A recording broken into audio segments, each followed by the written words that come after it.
नरसिंह अवतार के बाद कुछ समय तक सृष्टि में शांति रही, परंतु असुरों की शक्ति पूरी तरह समाप्त नहीं हुई थी।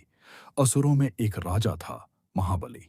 वह शक्तिशाली तो था ही, पर साथ ही दानी और न्यायप्रिय भी था।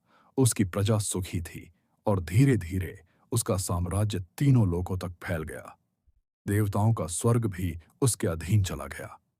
देवता फिर से चिंतित हुए।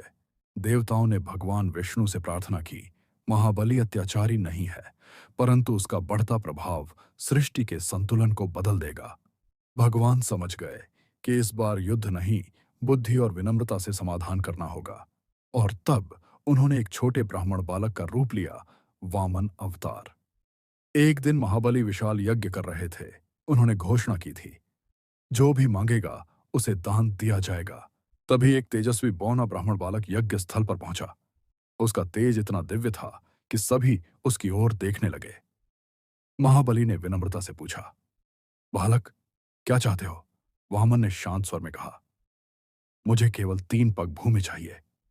सभी हंस पड़े। इतने बड़े सम्राट से इतनी छोटी मां। पर गुरु शुक्राचार्य समझ गए कि यह कोई साधारण बालक नहीं।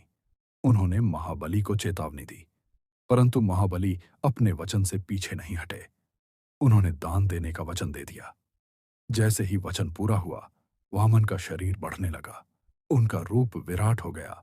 एक पग में उन्होंने पृथ्वी नाप ली, दूसरे पग में स्वर्ग। अब तीसरा पग रखने की जगह नहीं बची।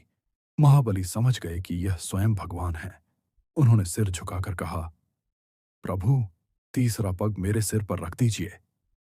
भगवान ने उन्हें पाताल लोक का राजा बना दिया और उनकी भक्ति से प्रसन्न होकर उन्हें अमर यश प्रदान किया। परंतु समय के साथ पृथ्वी पर एक नया संकट जन्म लेने वाला था। इस बार अन्याय स्वयं क्षत्रिय राजाओं के भीतर फैल चुका था और तब भगवान ने लिया एक क्रोधित योद्धा का रूप, परशुराम अवतार।